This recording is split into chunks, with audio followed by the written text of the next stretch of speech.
What follows is a conversion to videotape of 16mm color film taken on the ground and in the air over England and on bombing missions over Germany and France during 1944 and 45. Except for my appearances in the group's P-47 fighter and on top of the control tower, all film was taken by me. This is strictly amateur footage. The airbase you'll see, called Rackheath, was situated a few miles east of Norwich, England, on the estate of Sir Edward Stracey. It was the closest base to the North Sea in Germany. Rackheath was the wartime home of a 467th Bomb Group Heavy. We usually had 3,000 to 3,500 personnel on base, of whom 700, that is 70 10-man air crews, were combat personnel.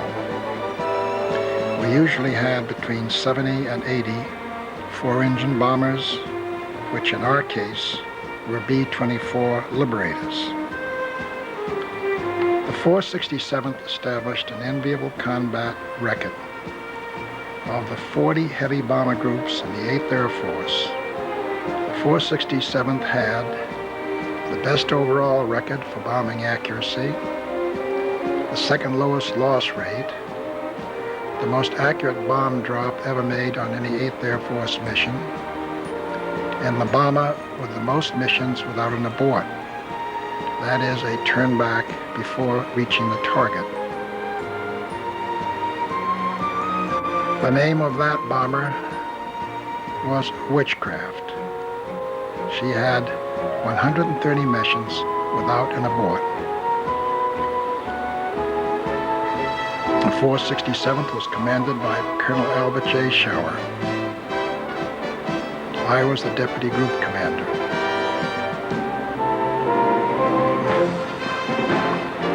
This is the 8th Air Force shoulder patch superimposed on a map of continental Europe, our area of combat operations.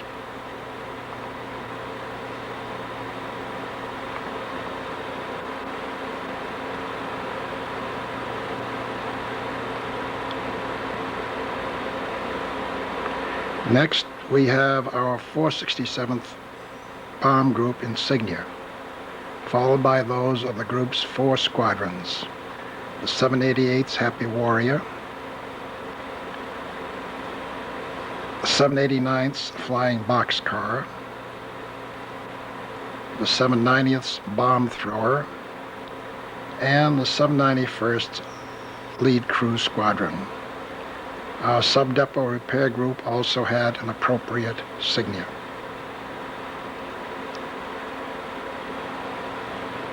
This is the entrance to the estate of Sir Edward, the Golden Gates. There you see Nissen huts, our living quarters.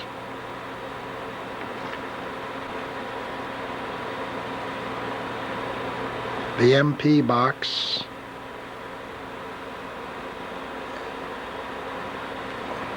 and the residence of Sir Edward.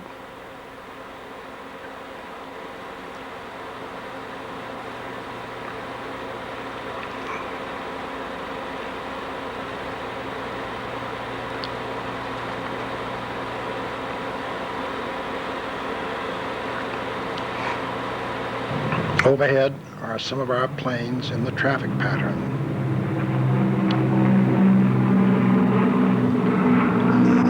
This circus-like one is our assembly plane, Big Pete. That's our base headquarters. One building contained our administration offices. The other, known as the Ops Block, housed our operations and intelligence activities. This was the center of our mission, information, and planning.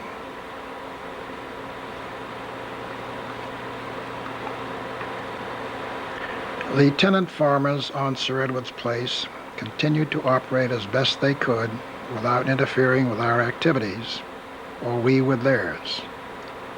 We got along well despite the vast difference and the purposes of our activities, as exemplified in this incongruous pastoral scene, their cattle grazing peacefully next to our less than peaceful war machines. Because of limited hangar space, much of our maintenance was performed outdoors. Our ground personnel did a superb job in keeping a high percentage of our planes combat ready, another measurable area of performance in which the 467th was continually rated at or near the top in the entire 8th Air Force.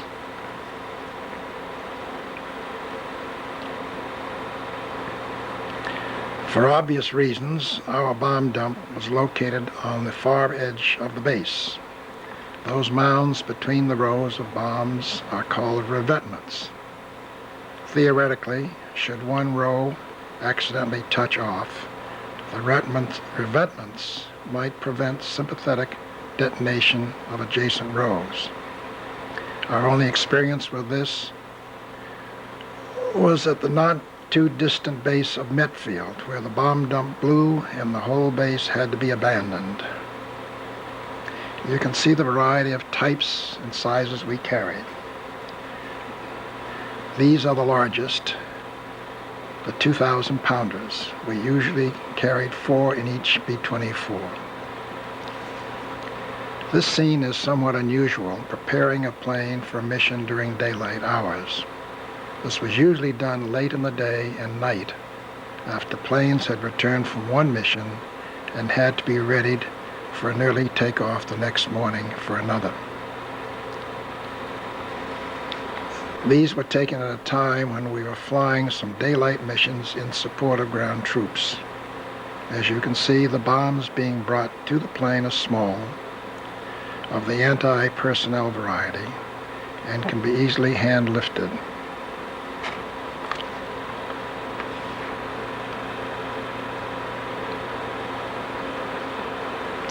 This plane, entitled That's All, Brother, was brought over by one of my original crews, that of Danny Wolf. Danny was subsequently killed.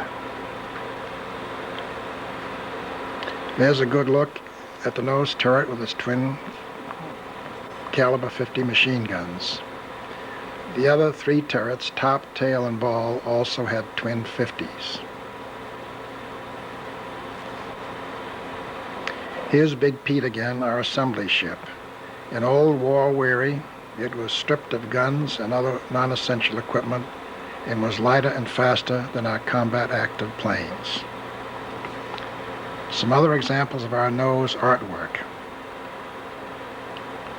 Umbriago was brought over by and flown by Ernie Harr, another one of my original crews.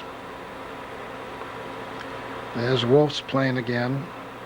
Each painted bomb signified a mission completed. And Witchcraft again, sporting her 130 bombs.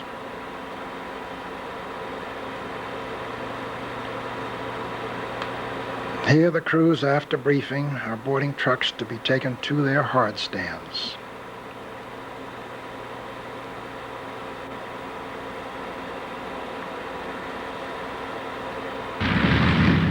At start engine time, you crank up number 3 first to get the use of its hydraulic pump, and in turn start numbers 4, 2, and 1.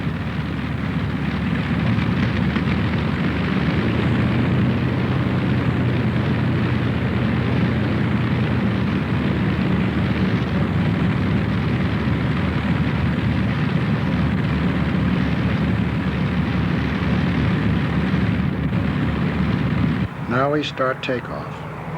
Planes feed into the takeoff runway alternately from both sides of the perimeter track and start rolling at 15-second intervals.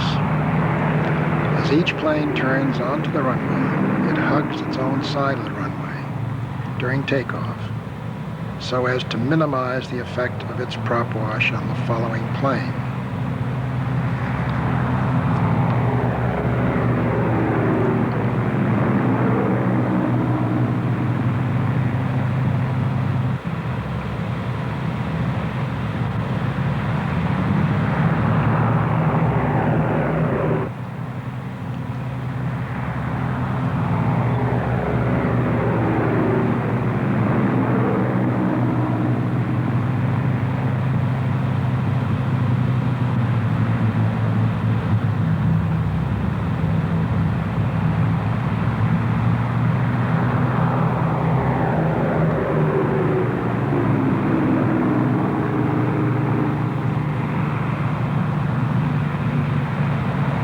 there's witchcraft again.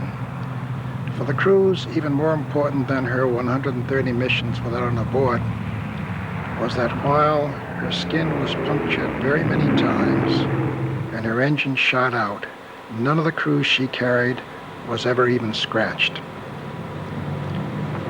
We're looking through the barbed wire from the end of the takeoff runway.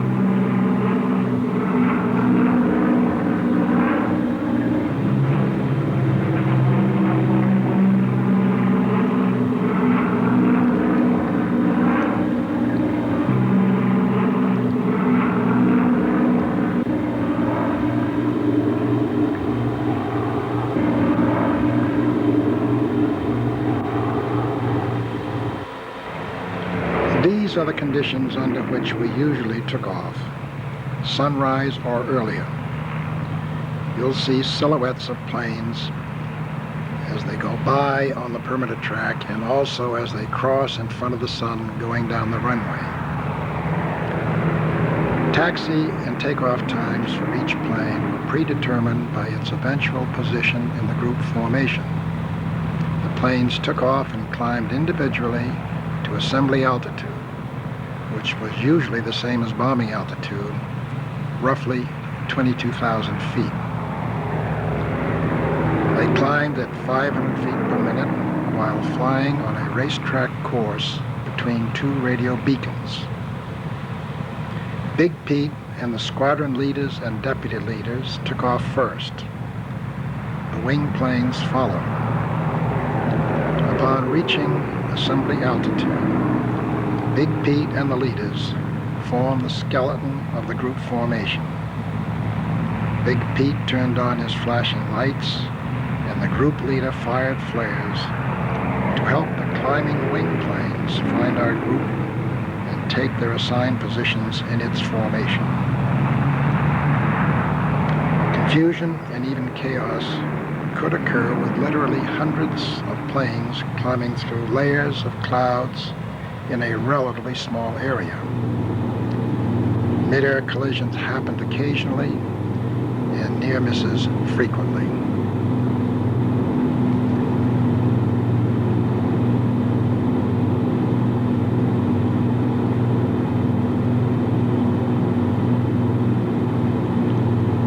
Here's the high squadron forming on the leader.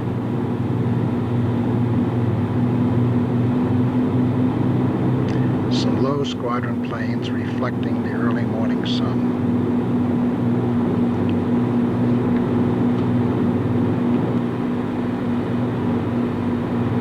And the high squadron again.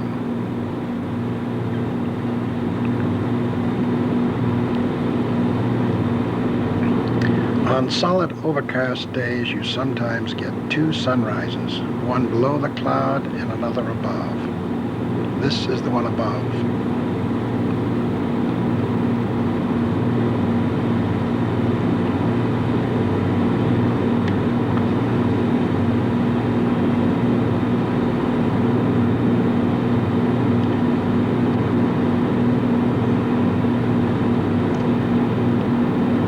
There are assembly flares being fired by the group leader.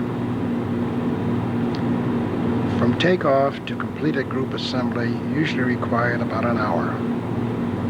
The group then assembled with the other two groups of our 96th Combat Wing into a wing formation, which in turn joined with the other four wings of the 2nd Air Division along the DAL, which was the division assembly line.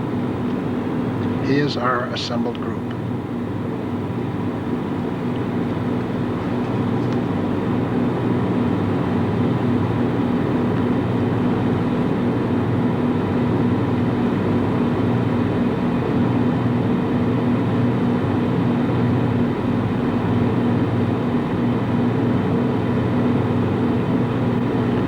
Behind this squadron, you can see Little Pete, our P-47. We use this to help herd the wing planes into formation. Since we were under total radio silence during mission assembly, we could communicate only visually.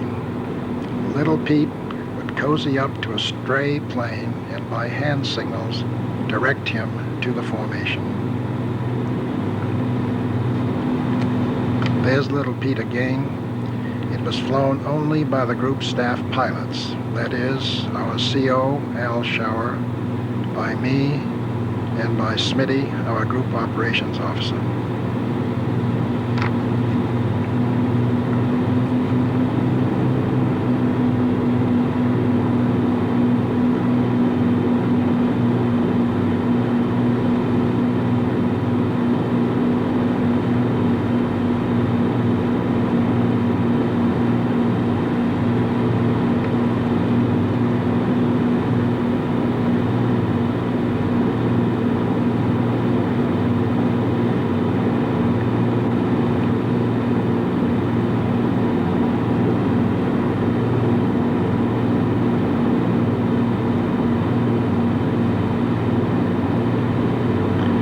This is the low squadron above the undercast clouds.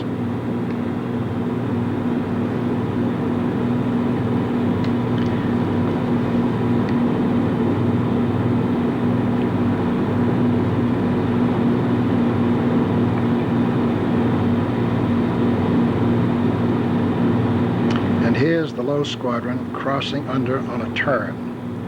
They have to do this when a turn is made in their direction so as to maintain relative position with the leader and not overrun him.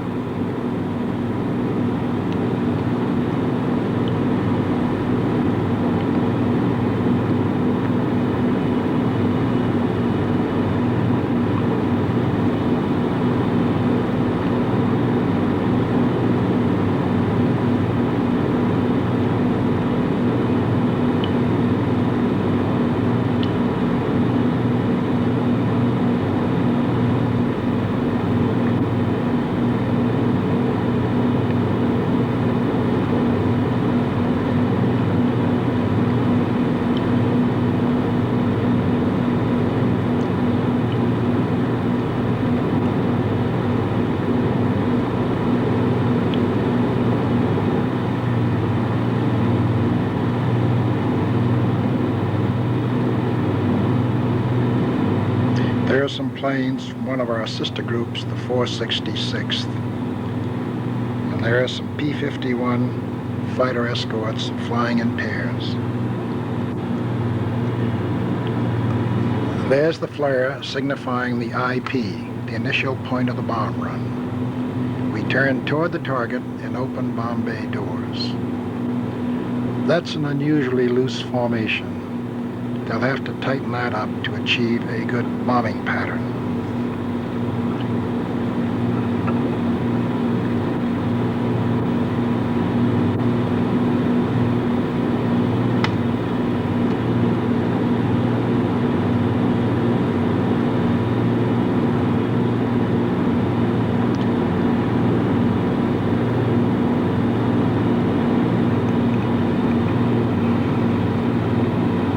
That's the smoke trail of a rocket fired at us. Now you see some contrails of fighters above, hopefully ours.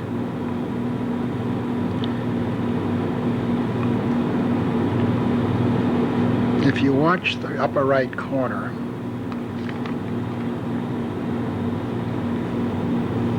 you'll see a plane being hit.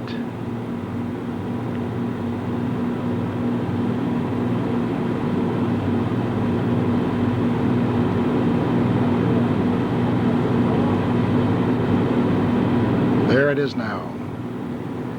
I came back to it again, going down in flames. A few parachutes can be seen. Here are bombs being dropped from the bomb bay.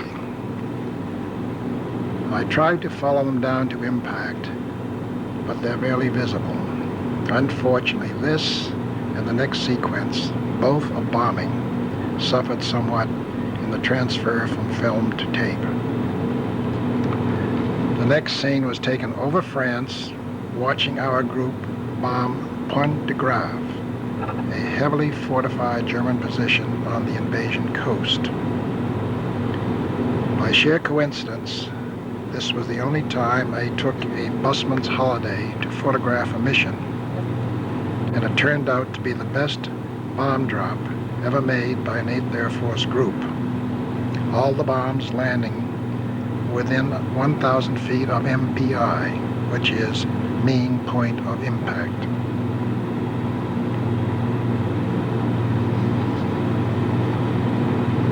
Here are our 3 squadrons coming off the target in group formation.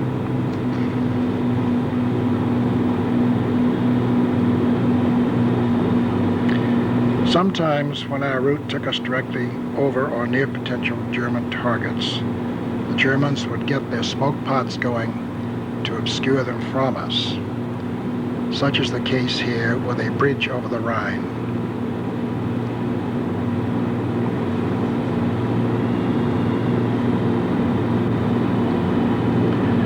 En route home, this P-51 does a victory roll to indicate to us that he shot down an enemy plane that day.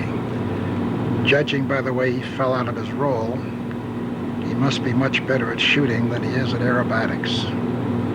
His buddy is no better. There's one of our planes with a smoking engine. Up above are more contrails where the fighters have been active.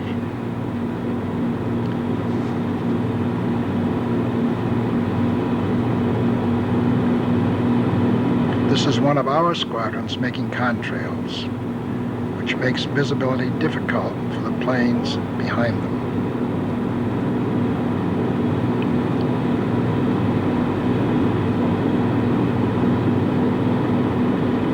In the lower right corner, you'll see another B-24 with different tail markings. He got lost during some action over the target area and latched onto us for protection on the way home.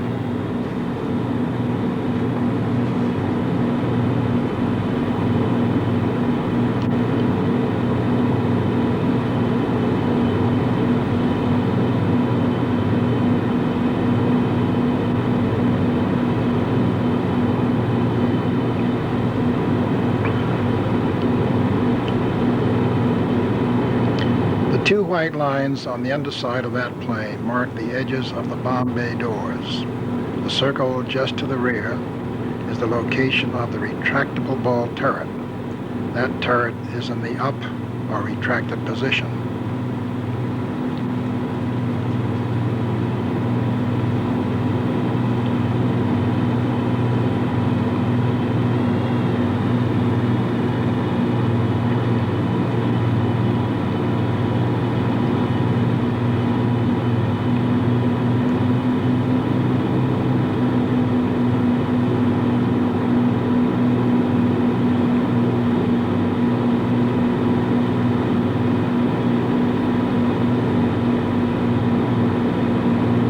You might see the gunner in that tail turret.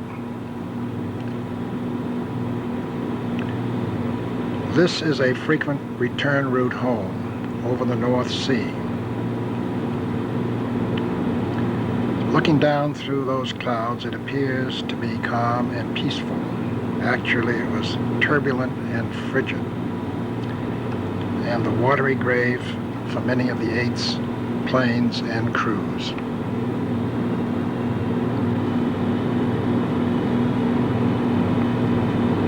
This is our group returning to base. Our prescribed landing procedure calls for the 1st squadron to peel off its planes for landing on the first pass over the base. The other 2 squadrons will circle to the right, awaiting their turns.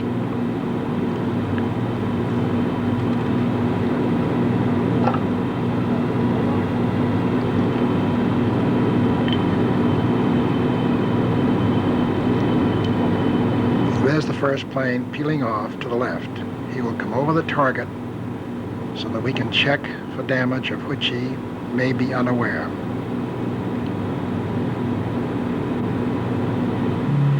He drops his wheels and heads for the downwind leg of the landing pattern.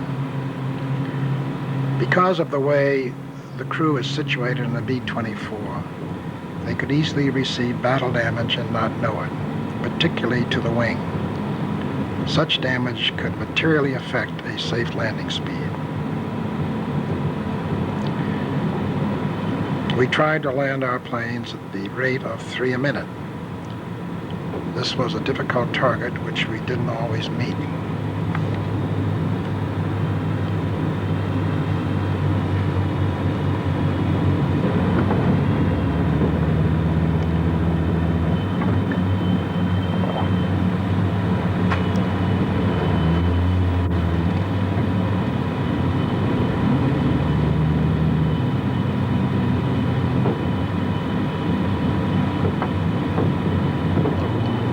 Here are the other two squadrons making a second pass at the field.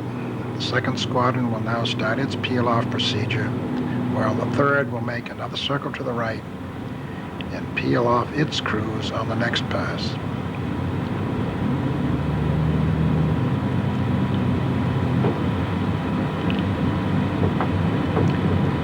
Coming in behind this B-24 is our fighter Little Pete.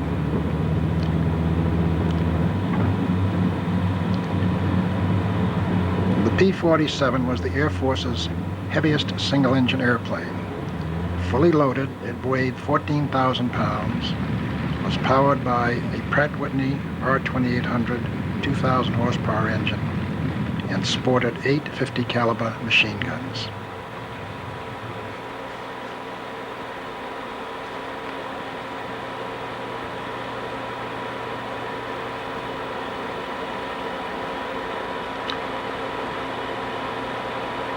Here I'm on top of the tower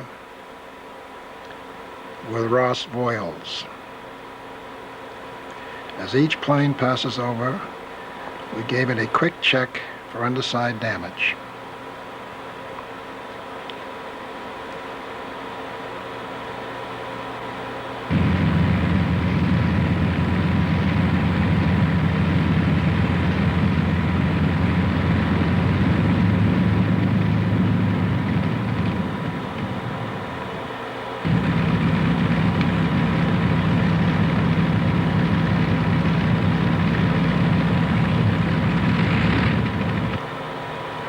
These are the conditions under which we usually landed, late in the day or early evening, occasionally in the dark.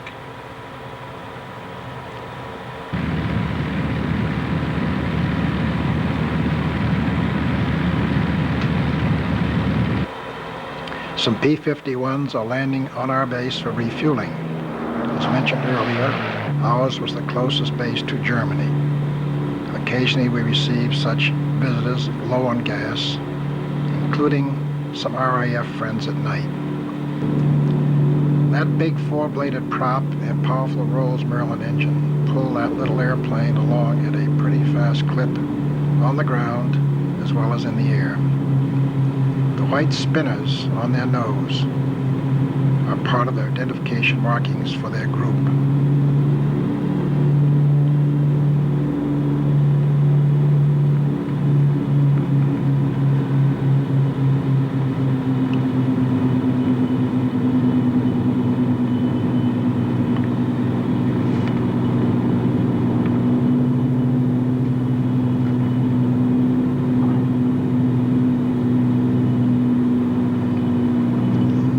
See a flight engineer sitting on top of the airplane.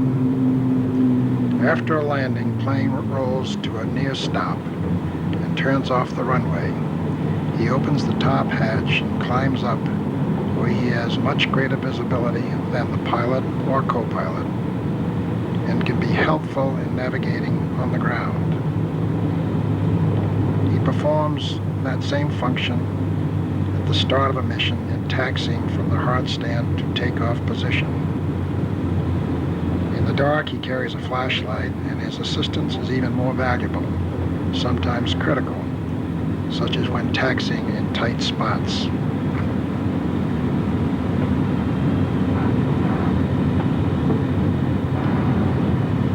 As soon as the planes hit the ground and the hard stands, the ground crews start preparing them for the next day's mission. Returning crews are met first by the medics with a 2-ounce shot of scotch and a cursory medical check, then by the Red Cross Coffee and Donut Girls, and finally by an intelligence officer for interrogation. Thankfully, one more mission under the belt and one less to go.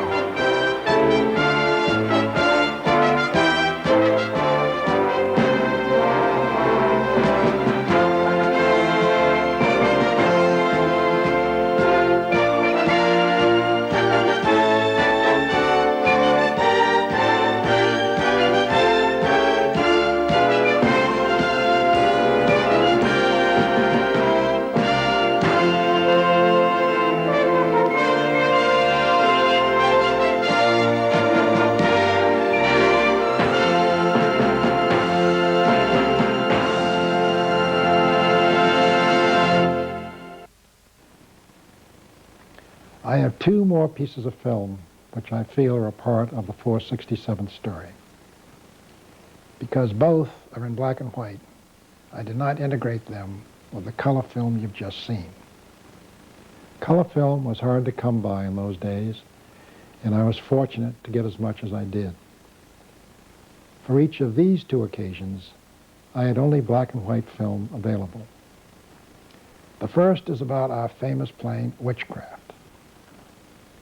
When it came time for the Witch to go for her 100th mission without an abort, we arranged for General Kettler, the 2nd Air Division commander, and General Peck, our 96th Wing commander, to be on hand at mission return to decorate the Witch's ground crew.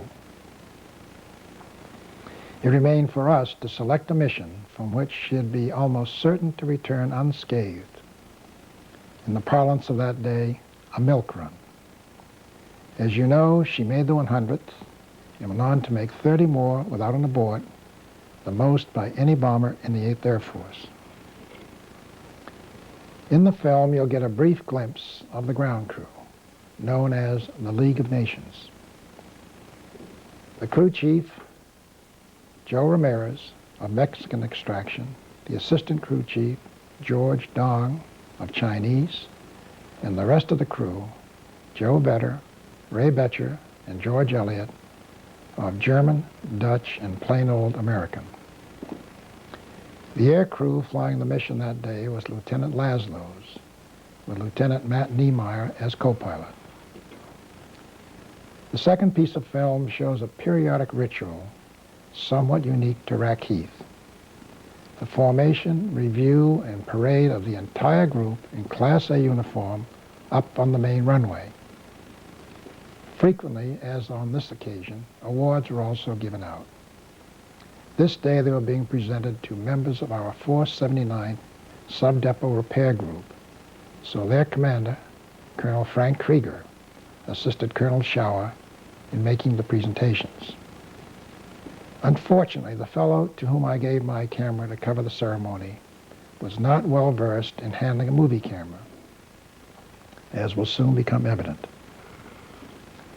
However, the film does show an activity in which everyone in the group participated, and it gives some indication of what a fine military outfit the 467th was, as well as an excellent flying one. Now to the first part about Witchcraft. Here comes the Witch, passing by the caravan. Very good landing.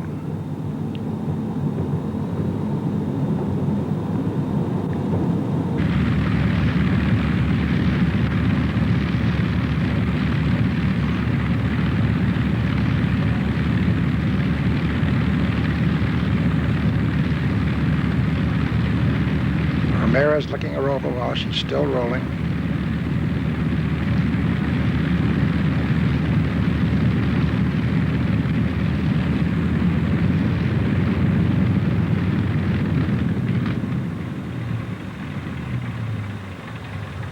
And Ramirez first into the bomb bay. Here comes the brass. Left to right, Generals Peck and Kepner with Colonel Schauer. In the rear, Colonel Al Herzberg, Wing Operations Officer. Earlier, he was Air Executive of the 467th. There's the air crew standing against the plane. Matt Niemeyer, second from the left. The ground crew kneeling.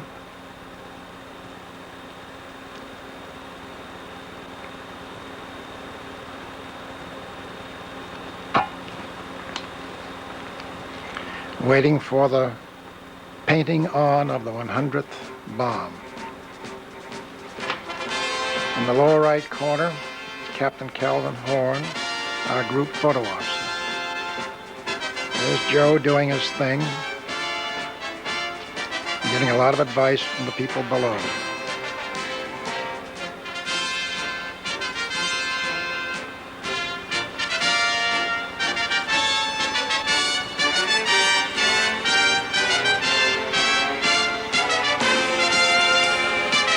Now for our group formation. The whole group is lined up on the main runway.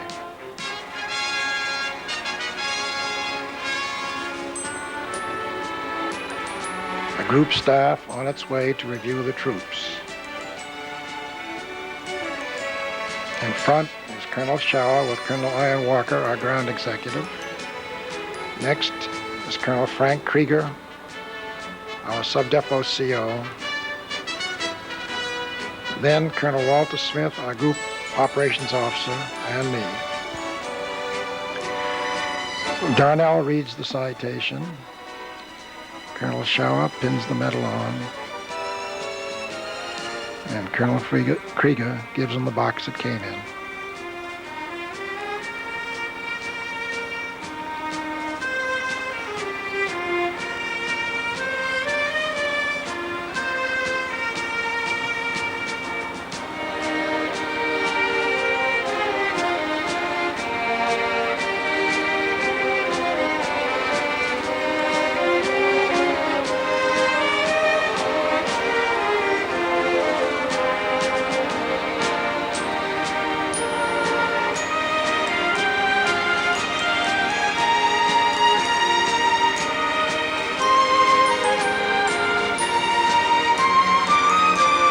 Now the squadrons pass in review.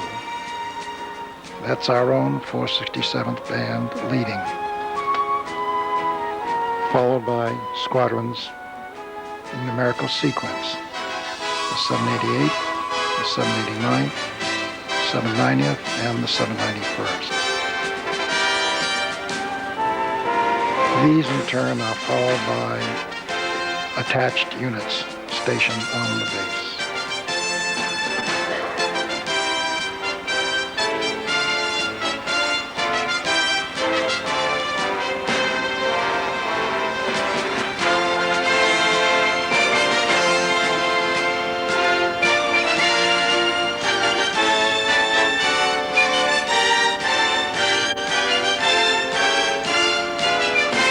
Not exactly West Point perfect, but pretty good for a bunch of flyboys.